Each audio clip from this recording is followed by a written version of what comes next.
Alrighty, yo, what up, everybody? It's your boy Fitzbug TV here, aka G33. I'm back here tonight, third night in a row.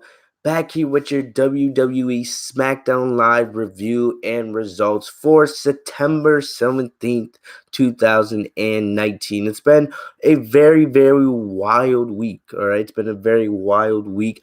3 straight nights of live streams. I want to thank everyone who's been supporting me throughout this week. I've been pushing out a lot of content, grinding, give you guys these reviews every single night. So hope you guys appreciate it.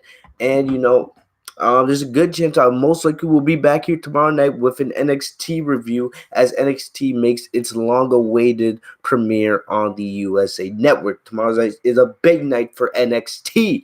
So yeah, I wanted to once again, before we get into anything, I want to thank you all. If you guys haven't yet, my Clash of Champions 2019 review that we did Sunday night, that is live on the channel. All right.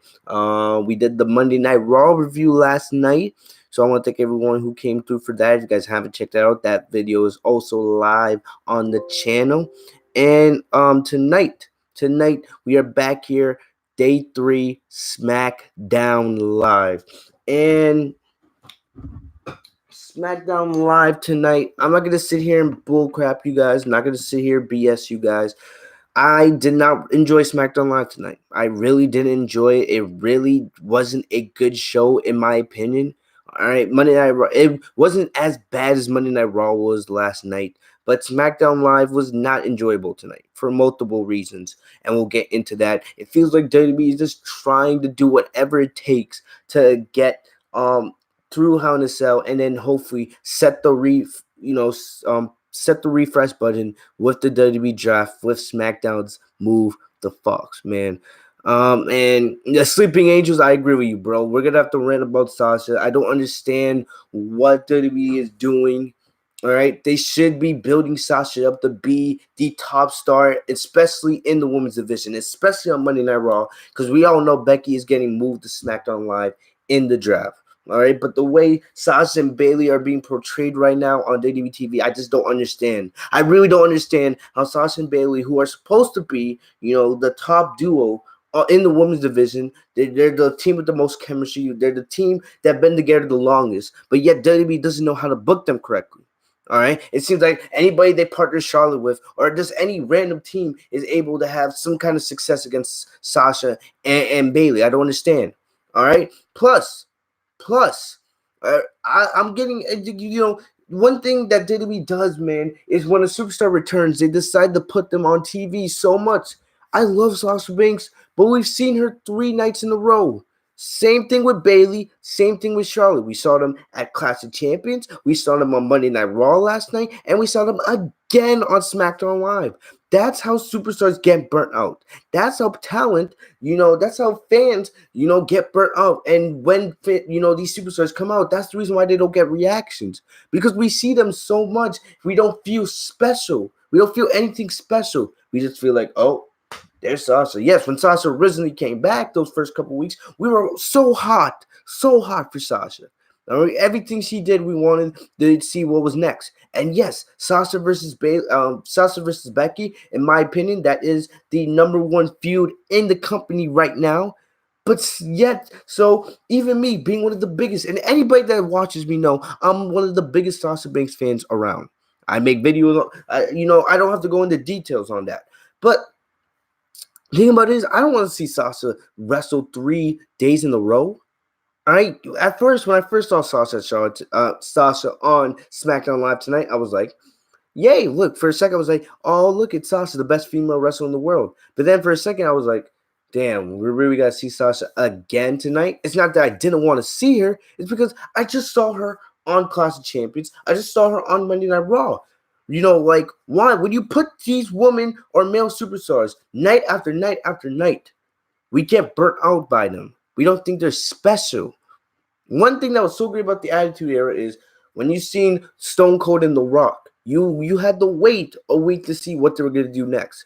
Every once in a while, yes, they might, one or two of them might appear on SmackDown, on Friday Night SmackDown, or Saturday Night Heat. And when they did, it would feel special. It would feel like a special occasion. All right. And legit, that's one of the things that helped, because every time we saw Stone Cold, every time we saw The Undertaker, every time we saw The Rock,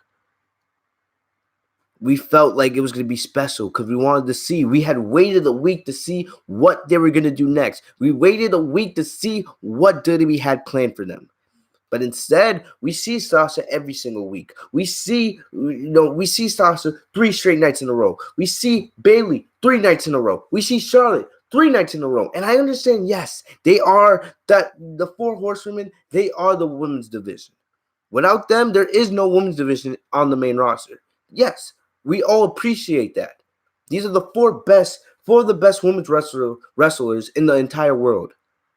But yet, when we see them each and every single day, each and every single show, we don't feel that special attraction that they should be. And it's one of the reasons why WWE can't build up stars. Why do you think one of the reasons why Roman Reigns has never become the true face of WWE? Because we see him all the time. When Roman was drafted to SmackDown Live, it didn't feel that special, because WWE, yes, he was made a SmackDown Live superstar, but you put him on Raw every other week. Every week you would put him on Raw. So not only would we have to see Roman on SmackDown Live, but we would also feel Roman on Monday Night Raw. It felt like Roman never really left Monday Night Raw because he was still there every single week. Every single week.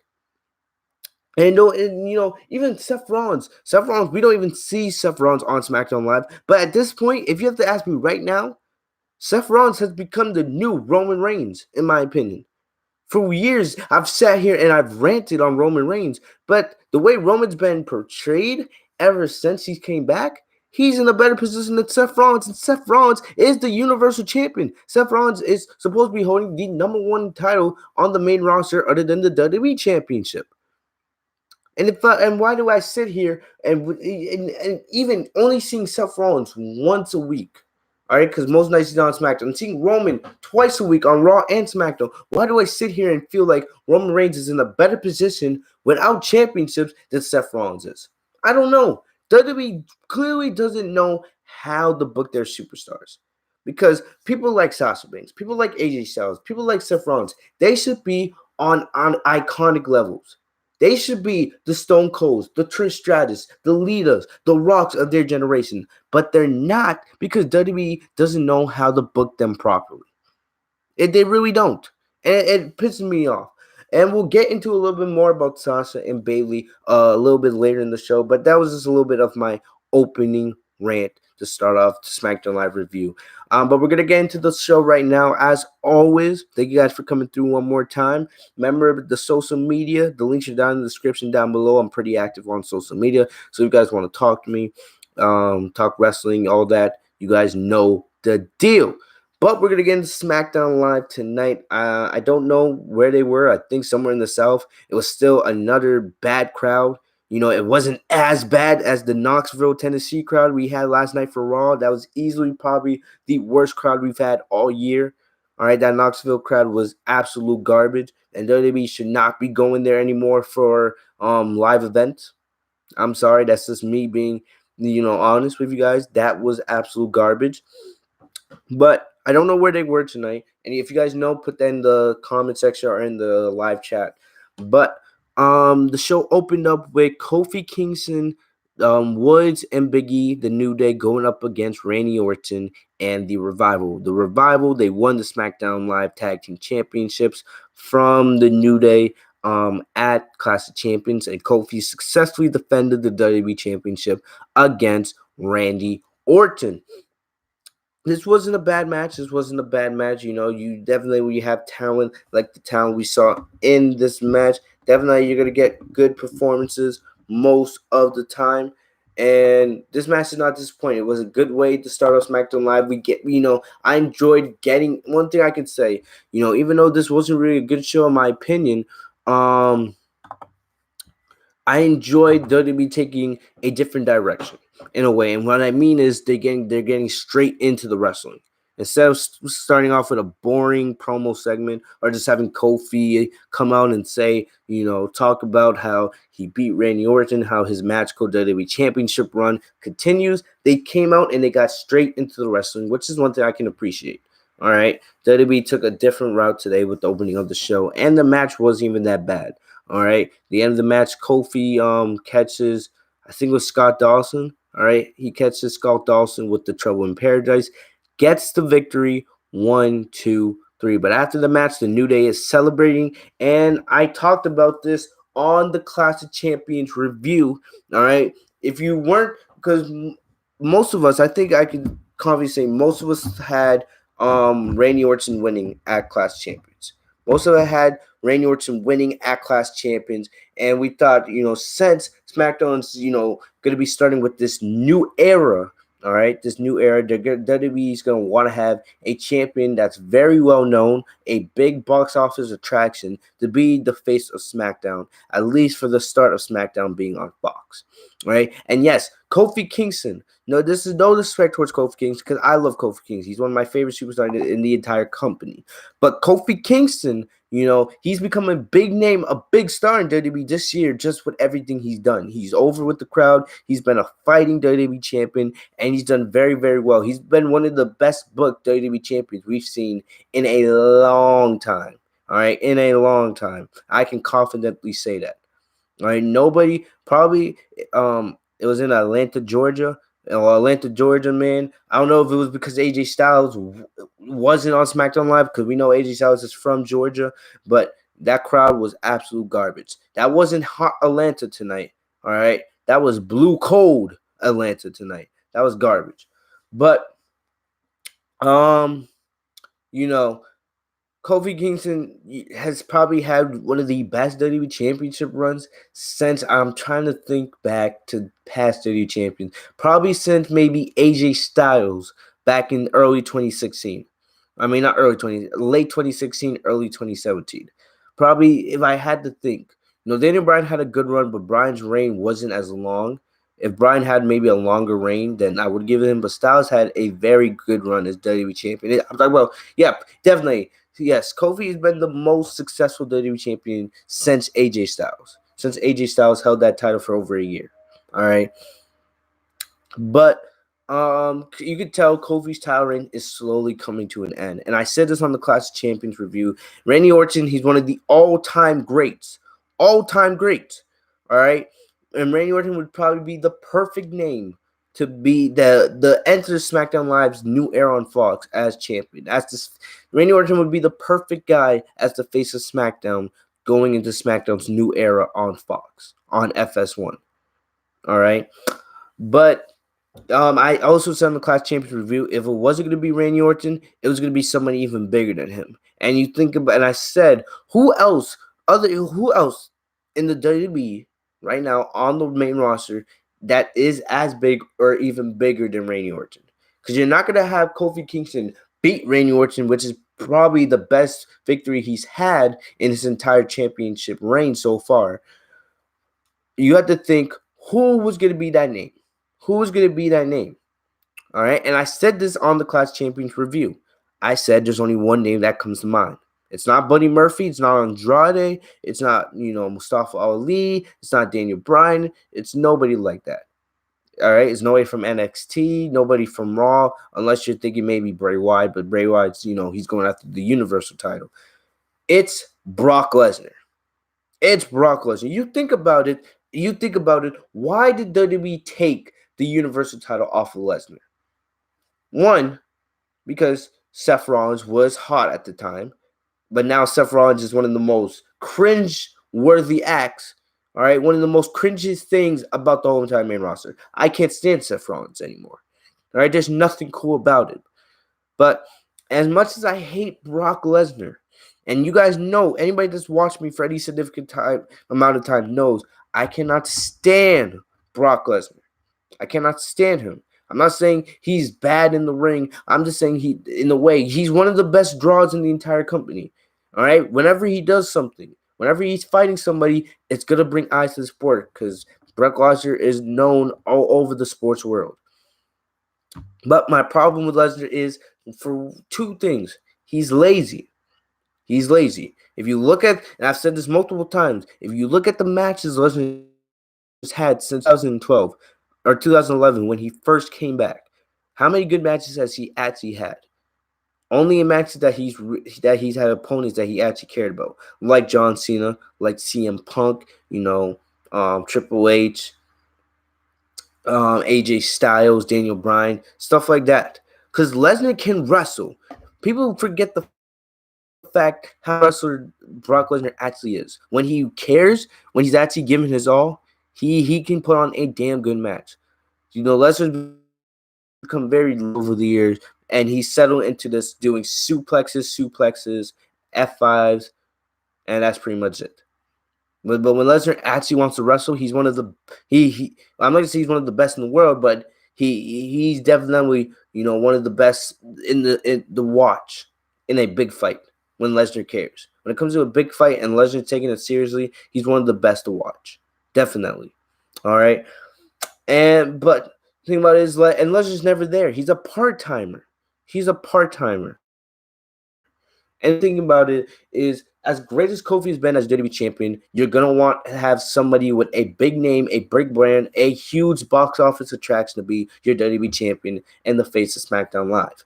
But if you think about it, this basically confirms, probably the WWE draft will confirm it, that Lesnar will be moved to SmackDown Live, because right now Lesnar is still technically, he is a Monday Night Raw superstar. He was drafted to Monday Night Raw. You guys remember back in 2016, Stephanie McMahon and Mick Foley during that draft made Lesnar exclusive to Monday Night Raw, even though he's had one or two SmackDown Live appearances in the last couple of years. But this basically confirms that Lesnar will be moved to SmackDown Live. Lesnar did come out, and basically he didn't get much of a reaction. All right, yes, Junior, this is live. But if you think about it, Lesnar didn't get much of a reaction. All right, it was mostly because people weren't surprised, because a lot of people predicted this after seeing Randy win or after seeing Randy Orton lose at Clash of Champions. All right, I predicted in my review, and I know a lot of other people said in their reviews that this is what they expected. This is what they expected, because they were thinking, who else? What up, Paddle Pot? How you doing, bro? Good morning. It's good night over here. I don't know about you, but let's keep getting people in here, man. Share the link on social media. Let's get more people into the SmackDown Live review, man. I'm liking the numbers so far, but if you think about it, if you really think about it, you have Lesnar. You have Lesnar come back. Most of us expected Brock Lesnar to come back. A lot of us expected this. So there wasn't really that many surprise. And plus, Lesnar hasn't been gone that long. SummerSlam was just a little over a month ago, about 5-6 weeks ago. Lesnar has really not been gone that long. Usually when Lesnar takes a hiatus from WWE, it's a couple months at best, 2-3 months at best. It's only been 6 weeks. It's only been about a month and a half. So seeing Lesnar return in this form really wasn't that surprising. Really wasn't that surprising, man. I'm surprised you're awake at this time, Paddle Pot. 3:28. If you go to school at 6:20, like, geez. But I appreciate you being up and joining us for the stream right now, bro. I appreciate all the love. But look, you have Lesnar come back, and basically, he came back. It looks like he's growing out his beard again. Bearded Lesnar. But we have Lesnar come out. We see Heyman. Heyman basically Heyman says the Beast being on SmackDown Live means it's a bad day for the New Day. Oh, yes, it is. And basically, Heyman basically cuts to the chase, and he, on behalf of Brock Lesnar, makes a challenge for October 4th, which will be the draft. So it's settled. The WWE draft, SmackDown Live's first official show on Fox on FS1. That will be the main event for that show. Will be Brock Lesnar versus Kofi Kingston for the WWE Championship. Kofi takes the mic. He says that when he became WWE champion, he wanted to be a fighting champion. He would be a fighting champion, and Kofi has been. That is facts. And basically, you guys remember when Lesnar won the Money in the Bank, earlier this year, and I ranted about it. All right, Kofi kept challenging Lesnar, and Lesnar decided to go after Seth instead. But they had in the back of my mind was thinking, if Lesnar doesn't win the Universal title, or if Lesnar drops the Universal title, I could definitely see Lesnar moving to SmackDown Live, because Fox is going to want all hands on deck, because we know WWE is putting a lot of effort into making SmackDown Live into the A show. Even though Monday Night Raw will always be the flagship show of WWE, WWE is putting a lot into SmackDown Live, a lot of advertisement. They're trying to build the show up, especially for its premiere on Fox in just a couple weeks. So, and if you bring a big name like Brock Lesnar, people are going to tune in, at least for this premiere event.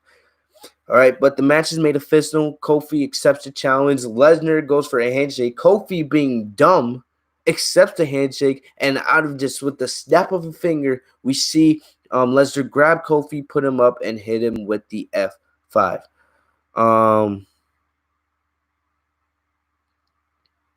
Paddle Pop, my favorite is Sasha Banks. All right, my favorite is Sasha Banks. There's nobody else. Sasha's easily my favorite. I would put Becky maybe as a close second, or an AJ Lee, but Sasha's my favorite in WWE. She's my favorite WWE superstar of all time. Not only female superstar. I'm talking about in general. Sasha's my favorite WWE superstar of all time. She's right up there with Stone Cold, Cena, CM Punk, AJ Styles for me. Sasha's my favorite of all time. But back to the review. Lesnar S5 Kofi. Kofi looked dumb. Also, Kofi did have back. He asked Xavier Woods and Big E to let him deal with Lesnar alone, which was kind of dumb, because we all know Lesnar, how much he's a beast. But we all kind of saw this coming, because Lesnar legit does this with every single feud. Every single feud, Lesnar does this.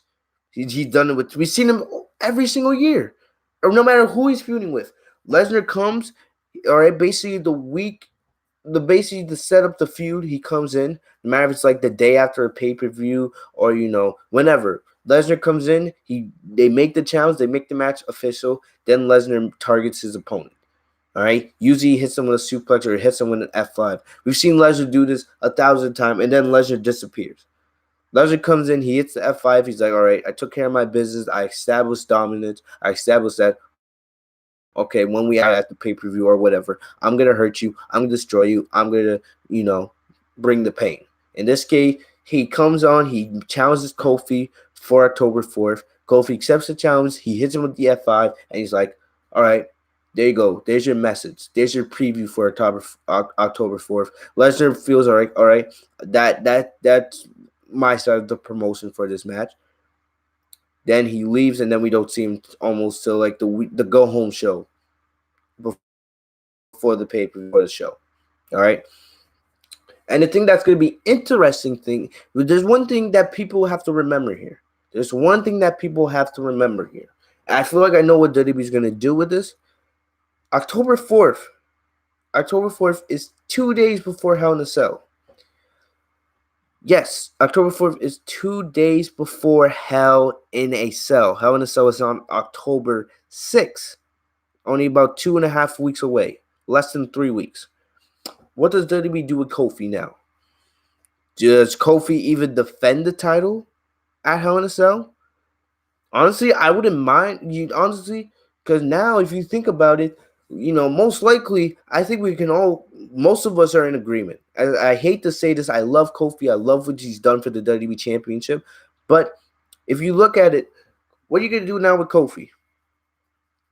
Because if Lesnar wins the title on October 4th on the premiere SmackDown Live, if he wins the title at that show, there's no way they're going to do Lesnar versus Kofi again in a rematch 2 days later. I just don't see that happening.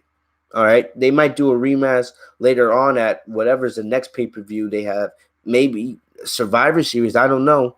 I'm just thinking right now, who knows? What if we get Bray Wyatt, the Universal Champion, the Fiend, against Brock Lesnar at Survivor Series? Now, that is something I want to see. That is a feud I want to see. But think about it, it's going to be interesting now, because remember, the wild card rule is going to be ending, or it's supposed to be ending after the WWE draft, because they want to make Raw and SmackDown 2 separate brands. I don't know how. WWE has a lot of questions on their plate, and right now I just don't see where the answers are live for most of these things. But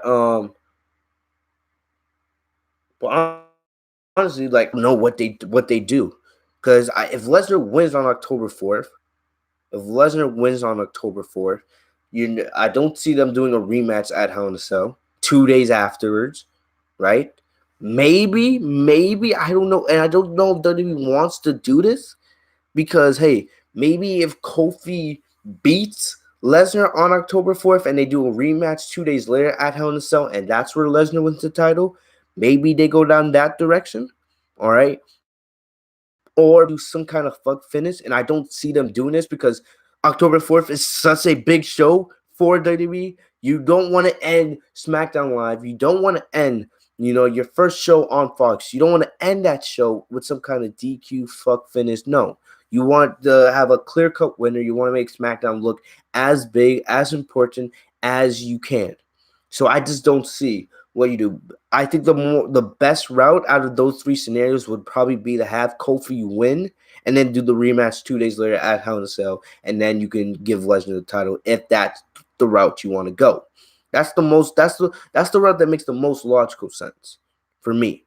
All right, but we'll have to wait and see. WWE has a lot of questions. It would be different. It would be different if SmackDown wasn't appearing on Fox. All right, if SmackDown wasn't appearing on Fox, they would easily just put this match at Hell in a Cell at the pay-per-view. But since SmackDown on Fox is such a big show, that's a huge weekend for WWE in general because you have the SmackDown on Fox with the WWE draft, and then you have Hell in a Cell on Sunday, and then you have the second part of the WWE draft on Raw the next night, which will finalize the rosters, split Raw into make Raw and SmackDown separate. But then another issue comes into play because now you think about it, you have Raw and SmackDown, which are going to be separate brands after Hell in a Cell, right? The wildcard rule will be over. But if you think about it, where does that leave us for Survivor Series? If WWE, I expect them to do what they usually do and do Raw versus SmackDown, have the champions face off against each other. Or they'll, maybe I've been pushing for Sasha. Sasha wins at Hell in a Cell. Bayley retains her title. Sasha and Bayley go after the women's tag team titles. And maybe at Survivor Series, you have Sasha and Bayley as both the women's tag team titles champions and the Raw and SmackDown women's champion, and have them go up against Becky and Charlotte in a winners take all Survivor Series match. And you have Sasha and Bayley win that match. All right, I've been pushing for that for weeks. But honestly, I don't know. The way WWE has this all planned with SmackDown moving the Fox, Hell in a Cell being just 2 days afterwards. You have the WWE draft and you have Survivor Series, which is supposed to be Raw versus SmackDown. How do you even build towards Raw and SmackDown if Raw and SmackDown are supposed to be two separate brands and the wildcard rule is supposed to end after Hell in a Cell? I don't know where WWE goes. There's a lot of confusion. A lot of questions, and I just don't see the answers right now from WWE. I just really don't. But we'll have to wait and see where they go from here. But Kofi versus Brock set for October 4th for SmackDown Live. It's going to be a big show. That's going to be a big night, WWE draft. We'll have to wait and see where WWE goes from here. What happened next show? Let me see. We'll talk about Kevin. Yeah, let's get that out of the way. Kevin Owens and Shane McMahon. It looks like, I like that, defeat and let me in. But we have Kevin Owens versus Shane McMahon. It looks like that match is going to be taking place at Hell in a Cell again. Ironically, remember 2 years ago, they faced off in Hell in a Cell where Shane jumped off the cell for a second time. But honestly, I don't care about this feud at all, really. I really don't. Because this feud should have ended after Kevin won at SummerSlam. This feud should have already been over, and the fact that it's still going it pisses me off. I'm not going to sit here and lie to y'all. It pisses me off a lot that this feud is still going. They had KO. They do this all the time. Whenever they fire a babyface, usually the next week the babyface shows up, in the stands saying they bought a ticket for Raw or SmackDown or wherever they do it. He had Shane McMahon come up. He had his security goons like usual because he's a weak bastard, and He had KO come into the ring. Shane, like, let's talk this out like men.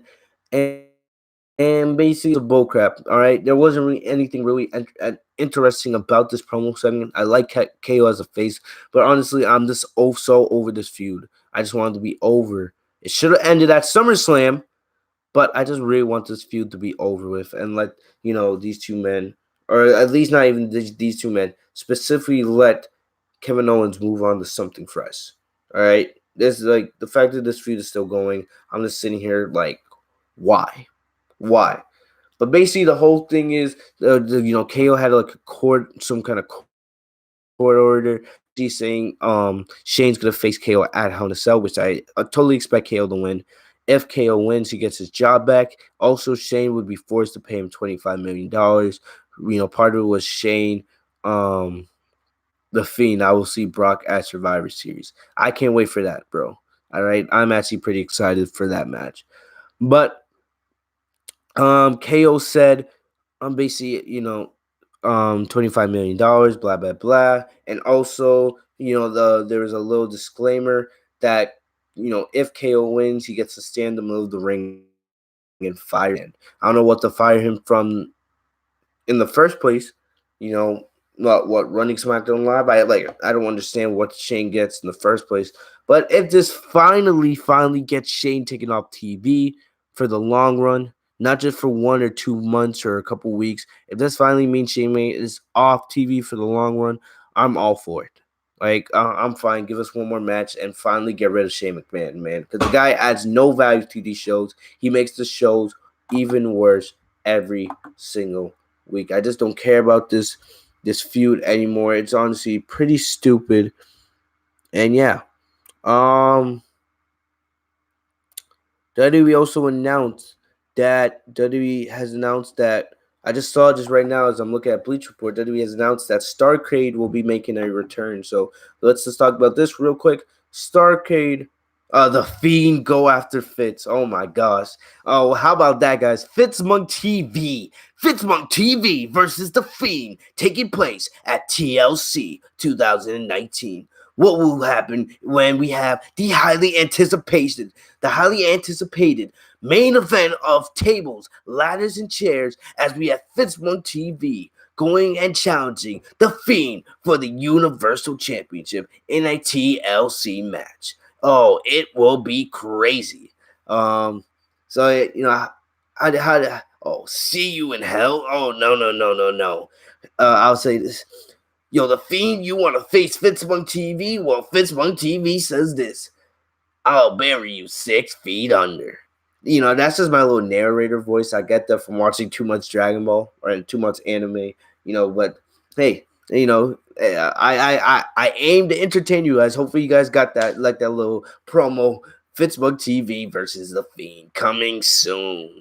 But yes, WWE. I just saw this on Bleach Report. What's this covered real quick? WWE Starrcade returned to WWE Network in December. So basically, I believe this is mostly when WWE has like a live event. All right, some random place they do like a live event, and they decided to put a couple of special matches on there. Really, it's not. It's nothing. It's basically a house show that's made into a WWE Network special. They put a couple nothing, but essentially, WWE has announced another Starrcade event that will take place in December and air live on the WWE Network. So it'll probably depend on where WWE is touring in December. I'm not sure. It basically says, it says Starrcade will take place in Duluth, Georgia. I don't know why they decided to do this in Georgia. Georgia's a terrible crowd. That should have been made crystal clear after what we saw tonight. But it says this: the tradition of Starrcade carries on into WWE Network with a 1-hour special event, streaming live on Sunday, December 1st on 7. Well, this is clearly a typo, but it says Sunday, December 1st at 7 Eastern. Among the superstars confirmed for the show will be Universal Champion Seth Rollins. He won't be Universal Champion by that time. Probably Bray Wyatt. WWE Champion, Kofi Kingston.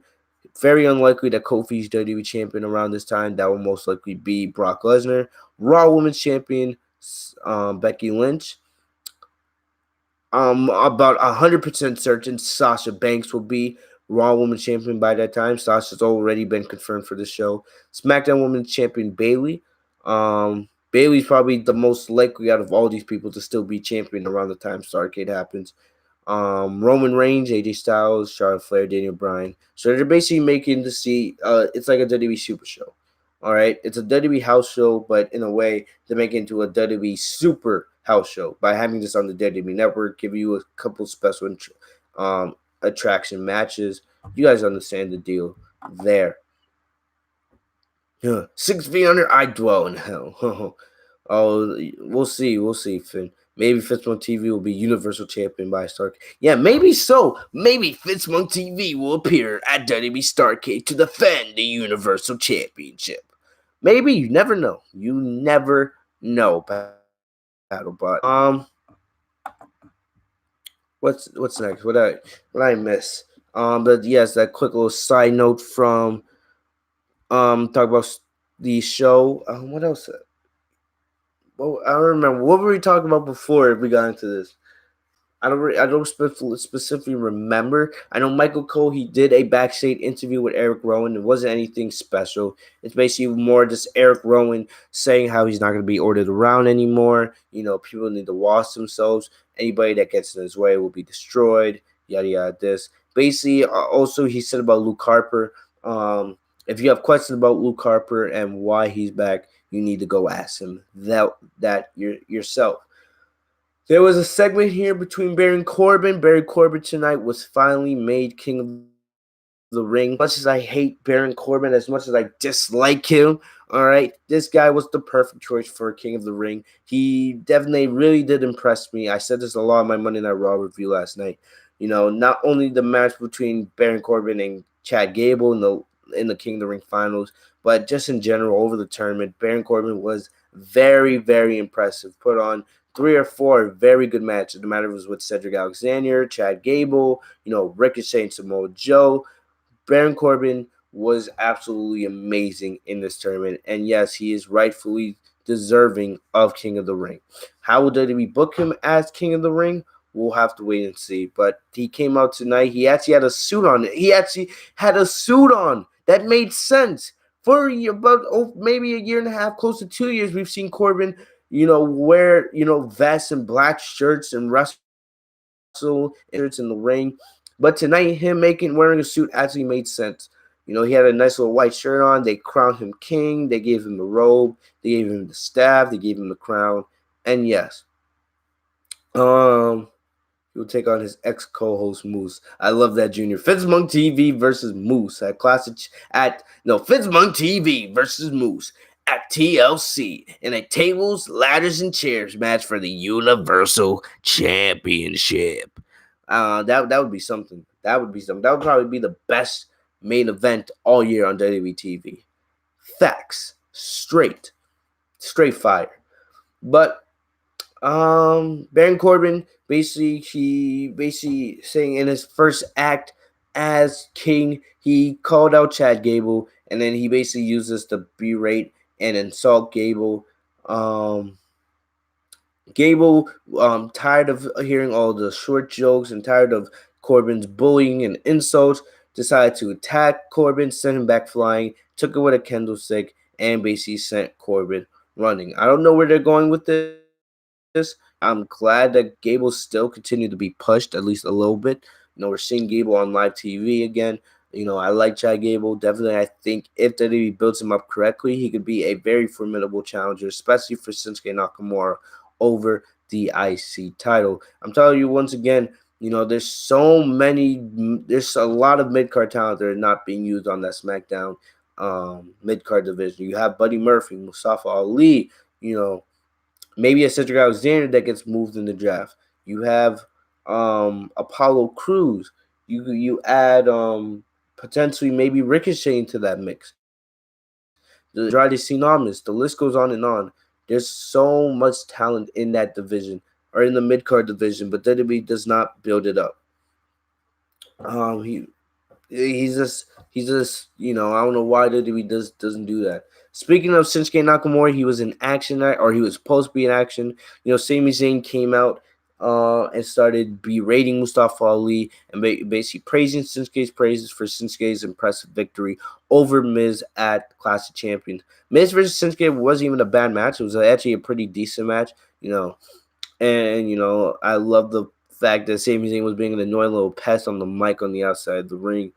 But basically, we've seen this before with Shinsuke and Sammy. They baited Mustafa Ali in, and Shinsuke turned the tables, hit a Kinshasa on all. So we'll see if this is what they have planned for Hell in a Cell. I wouldn't mind. I like Ali. I hope he finds success. Definitely think he could be a good champion one day in WWE. But we'll have to wait and see if they actually plan to go all the way with Ali going up against Nakamura at Hell in a Cell.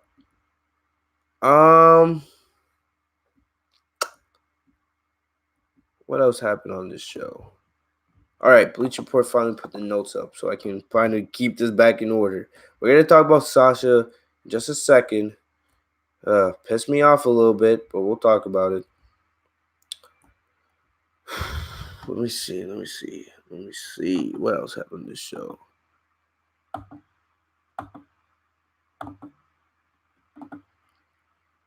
We had Heavy Machinery versus the B Team. I didn't care about this match. Like, for what it was, I heard it wasn't a terrible TV show match. But the thing about it is Heavy Machinery wins. This was clearly just done the past time on the show. We'll see if Heavy Machinery, maybe a Heavy Machinery feud versus the Revival. I would not mind that. Eventually, after the Revival have held the titles for a couple months, I would not be upset with seeing Heavy Machinery, challenge Revival for the SmackDown Live Tag Team Championship, and maybe somewhere, at TLC or at the Rumble, you have Heavy Machinery actually finally win those titles, because Heavy Machinery has been chasing after those titles most of the year. I could actually get behind a feud like that. But next, getting into Sasha Banks versus Charlotte. Sasha and Charlotte, we know this is one of the best rivalries in WWE history. All right, I'm not gonna say it was super best. Junior, do I think Raw could work on Fox? No, Fox just doesn't seem like the type of show that would deal with the BS of Monday Night Raw. I feel like SmackDown Live definitely has a better chance of succeeding on Fox than Monday Night Raw would. There's just way too much political bullshit with Monday Night Raw. Monday Night Raw needs a complete overhaul, especially having Raw 3 hours. If Raw was 3 hours on Fox, no way. I think it's much better that SmackDown Live be on Fox and Raw stays on the USA Network. Both shows need to form their own identities. Raw needs a complete overhaul, a completely just new design, everything, new stage, everything. And hopefully they do that with this draft. But I don't trust WWE, so we'll just have to cross our fingers and wait. But Sasha Banks versus Charlotte. As I said, as I ranted out earlier in the show, I don't want to see Sasha every single show. I love Sasha. Yes, she's the best in the world, as I always say. But we saw her at Clash of Champions. We saw her on Monday Night Raw. And we saw her tonight on SmackDown Live. We don't need to see Sasha every single show. Yes, this was a good match for what it was. Sasha and Charlotte have had some instant classics, some of the best ones matches in WWE history. All right, and it kind of makes a little bit of sense since Bayley feuding with Charlotte, gets Sasha involved. Thing about it is, I don't want to see Sasha and Bayley teaming together every single day. All right, I understand they're aligned with one another, but we don't have to always see them together on WWE TV. And so hopefully, once we have this draft come through and Sasha wins the Raw Women's Championship at Hell in a Cell, it would be a disgrace if she didn't. We have Sasha, rule over Monday Night Raw. You can have Bayley continue to be champion over SmackDown Live until they start planting the seeds for Sasha and Bayley at WrestleMania next year. But this was not a bad match. Charlotte dominated most of this match. Sasha did not get much offense in. She like Charlotte mostly had had a counter for almost everything Sasha attempted. I kind of appreciate that because Sasha and Charlotte have very good chemistry in the ring together. All right, very good chemistry. They've, like I said, they have one of the best rivalries of recent memory. Even though Sasha should have never lost that feud, the title should have never flip flop as much as it did. All right, Sasha should technically be a 2 at max 3-time Raw Women's Champion. She should have never lost the Raw Women's title to Charlotte as much as she had, especially inside Hell in a Cell in Boston, the show where I was at. I'll never get over that. Patapon, I don't think they're going back to the Sasha and Bayley lesbian. All right, I remember I did a huge rant on that. I think that was last year when they were teasing that storyline. I don't think they're going anywhere with that. But basically, there is, they had Offset, the Atlanta Raptor. Offset introduced Charlotte. He looked like a complete coon wearing that Charlotte robe, and he was in pink nonetheless. I wouldn't be surprised if that was one of Ric Flair's actual robes. Probably was, because Ric Flair was backstage at the show tonight, even though, Ric Flair is right now feuding with WWE because he wants WWE to pay him for using the man gimmick. All right, Ric Flair's on the record. I saw a video on TMZ the other day. Ric Flair has no beef with Becky Lynch. He has no problem with Becky Lynch using the man gimmick or the mad tagline. All Ric Flair wants is to be paid for using that tagline because he wants to provide for his family, leave money aside, etc., which makes sense. I have no problem with Ric Flair on that. But Ric Flair was backstage. Good to see him. He was in good spirits. But it seems like WWE is slowly turning Charlotte back into a babyface. All right. I'm not against it. Charlotte works as a babyface and as a heel. She can go both ways. You can say the same thing about Sasha. You could say this, Bayley, no. Bayley works only as a face because the way Bayley's been booked as a heel has been absolute garbage.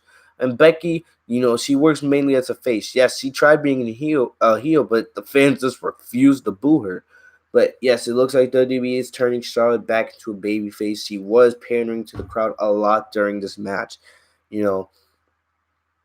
Plus she's around. She's from Carolina, right? North Carolina, I believe Charlotte's from. So, or it's Charlotte, South Carolina. I don't know. But, she is from one of the Carolina states. And so, she did get a huge pop from the Georgia crowd. One of the only good pops of the entire night because this crowd was pretty awful. But, Patapod, no. Sasha's the best women's wrestler of all time. Please, get out of here. And if you dare say Sasha injured Paige, I might have to block you. Just saying. Please don't say that. But, that's just my opinion. Sasha's the best female wrestler in the world. But, Charlotte works as a babyface. I'm okay with it. My main problem is the ending. I knew there was not going to be a clean finish to this match. I absolutely knew there was not going to be a clean finish to this match just because it's WWE. With Bayley on the outside and with Sasha and Bayley supposedly they're supposed to be heels, right? But WWE doesn't know how to book heels properly, at least when it comes to Bayley more than Sasha. Instead, they had Charlotte get Sasha in the figure 4. Bayley disrupts it, gets Sasha disqualified, basically to save her, to keep Sasha from tapping out. But instead, we see Sasha and Bayley on the post mass attack. But instead, they have Carmella. They have Carmella attack Sasha and Charlotte. Carmella delivered 2 kicks, 1 super kick to Sasha. All right, and I like Carmella. I don't mind her. It was kind of good to see Carmella back in the ring because remember there were reports that Carmella was dealing with a serious injury the last couple weeks. There was some saying that Carmella was not going to be back in the WWE ring for a long. That Carmella was back in there tonight. I don't really mind this, but my problem is, Sasha and Bayley, they're supposed to be booked as the best women's duo in wrestling. They're best friends. They're supposed to have A++ chemistry. But instead, this is the 3rd straight show. They started this last Monday on Raw. They had Charlotte pin Bayley clean when Charlotte and Becky teamed up in that great tag team match we saw last week at Madison Square Garden. The next week, All right, last night, what we saw last night on Raw, you have Charlotte and Becky take out Sasha and Bayley with steel chairs. Now tonight, you have Carmella, who's not even friends with Charlotte, come out and basically fight Bayley and Sasha off. Yes, I understand. Yes, Sasha still looks kind of strong at the end of the day. All right, but the thing about it is, Bayley looks like an idiot. Sasha and Bayley are supposed to look like the best duo in women's wrestling. Heels or babyface, it doesn't matter. But the way they're being portrayed right now is like, no. It's like, oh, it doesn't matter. Sure, no matter who Charlotte has by her side, no matter if it's Becky or Carmella or a freaking mop, Charlotte's going to come out on top. And I hate that. I hate that. Sasha and Bayley should be the best women's duo in all of wrestling right now.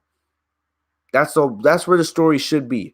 And that should lead to Sasha winning the Raw Women's Championship at Hell in a Cell. That should lead to Bayley retaining the SmackDown Women's Championship. That should also lead to Sasha and Bayley winning the Women's Tag Team Championships, so they have complete control over the women's division. It's going to be interesting to see what WWE does with the women's tag team titles. All right, if they're just gonna have Alexa or Nikki, or I expect Sasha and Bayley to win those titles eventually. But whoever's the women's tag team champions, it's gonna be interesting. Are they gonna have those champions flip flop between both brands? All right, because the titles do have to be defended, and there's a very limited amount of women's tag teams on both Raw and SmackDown. So we'll have to wait and see on that. But yeah, I disagree with it. Definitely probably next week we'll see Sasha and Bayley go up against Charlotte and Carmella. Hopefully Sasha and Bayley can get their momentum back after what happened tonight.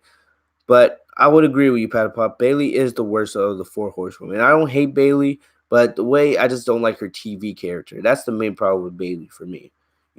For me, I would have to rank Sasha number 1, Becky number 2, Charlotte number 3, Bayley number 4, just in personal preference and just in my opinion of all factors involved. But that was the way that segment went. There's people on social media complaining about Sasha Banks' ring attire, how her ring gear looks better than everybody else's. You're damn right. For one reason, Sasha Banks is the best female wrestler in the world. She is the boss, so she has to look like a boss. Plus, her husband, Makazi, is a costume designer. Her husband designs her ring gear. Of course, Makazi is going to make Sasha her husband. Of course, Makazi's gonna make her wife Of course, Makazi's gonna make his wife's ring gear looks better than everybody else's. Like, come on. Of course, he's gonna make his wife's gear look better than everybody else's. I don't understand. That doesn't make any sense. Junior, how do you not know that Charlotte's from North Carolina? She goes by Charlotte because she was born in Charlotte, North Carolina. I said Charlotte was from one of the Carolina states. All right, I don't go out studying where Charlotte is. I just knew it was in one of the Carolinas. Yeah, like, remember last night, Junior, you didn't even know I was from Boston, and you've been one of the most long-term loyal subscribers here. With that nonsense. But yes, that is what it is. We're probably going to see Sasha and Bayley go up against Charlotte and Carmella either on Raw or SmackDown next week. Yeah, but this should be this should lead to I can see Sasha and Bayley going up against Carmella and Charlotte. It's simple where this is going to lead. Sasha and Bayley. This is going to help them get some heel heat on each other. It's going to help them get heel heat on the duo because in that match, unless Becky gets involved some way and there's a DQ, I expect Sasha and Bayley to win. Either Bayley hits the belly to belly on Carmella or Sasha makes Carmella tap out with the bank statement. That's it. The end of the show, we had Daniel Bryan responding to Erick Rowan. This was not a bad segment. All right, this was not a bad segment. The whole point of this segment was to reestablish the dominance that Harper and Rowan once had when they were the Bludgeon Brothers. All right, against the Bludgeon Brothers. It's good to see this duo back. Daniel Bryan, it looks like they're turning him into a babyface again. Same thing with Charlotte. It looks like they're turning Charlotte and Daniel Bryan back into babyfaces based off their mannerisms, based off of the way Daniel, especially how Daniel acted in his promo tonight. Excuse me. I'm sorry. But Daniel basically came out and he said, no matter what, I always made Rowan looked like my equal when we were together, especially when we were SmackDown Tag Team Champions. Rowan comes out and disagrees, says, "You never let me talk. You always had me in the back of you. I never felt equal to you." And Daniel Bryan's like, "If that bothers you, why don't you do something about it? Because at the end of the day, you're my friend." Basically, then Rowan attacks Bryan. Bryan and Rowan start brawling. Um, then we see Luke Harper come in. Luke Harper gets involved, and then Rowan hits the mandible. No, hits the Iron Claw on Bryan. Then we see Roman Reigns come out. Roman gets a little bit of offense in. He hits a Superman punch on Rowan, but Luke Harper gets involved, and from there, Rowan and Harper they slammed Roman into the steel LED into the LED board with a power bomb, and from there, Rowan and Harper they attacked. Did be security guards? They basically destroyed everything in sight. They even took out some of the padding that covers the concrete from under the ring. They took out some of the padding on the outside of the ring. They slatchy slammed. They actually body slammed some of the WWE security guards on there. They're not real WWE security guards. They're just people that WWE hired for those shows. But hey, it wasn't bad. Harper attacked Roman again. Rowan takes part of the barricade. He removed part of the barricade and hit Roman with that, and to finish it all off, Roman is lying unconscious, and Harper and Rowan um they take Bryan, they put him in. I call it the cross, the double team cross. They basically lift Bryan and they throw him through a table. This is clearly setting up for Bryan and Roman to team up to go up Bludgeon Brothers, Rowan and Harper, at probably Hell in a Cell. Not gonna say I don't care about this because I care about Daniel Bryan, but I kind of don't care about this. I'll say this again: Luke Harper, he looks in a lot of shape. WWE's bringing back a lot of superstars, especially with SmackDown on Fox on the horizon. We saw the return of Luke Harper. We've seen the return of Rusev on Raw. We know Drew McIntyre is going to be coming back. Bobby Lashley is going to be coming back. So WWE getting a lot, especially heels. WWE is stocking up on a lot of heels as we move into SmackDown going on Fox. And WWE's going to need a lot of talent, especially with AEW on the rise. But this was a terrible way to end the show. I like the destruction that the Bludgeon Brothers caused, basically reestablishing Harper and Rowan is one of the most dominant duos in all of WWE, and I can appreciate that. What up, Luke? Thanks for the $1 donation, bro. Thanks, man. I appreciate it. I'm not gonna say fuck AEW, no. But yeah. But other than that, that's about all I got for you guys today. This was not a bad show. I don't know. Let me know what you guys think before we end the review. What do you guys think of having Daniel Bryan back as a babyface? All right. What do you mean, EY mad annoying, Luke? I'll be there in just a sec. We'll play some All-Star if you guys are still down.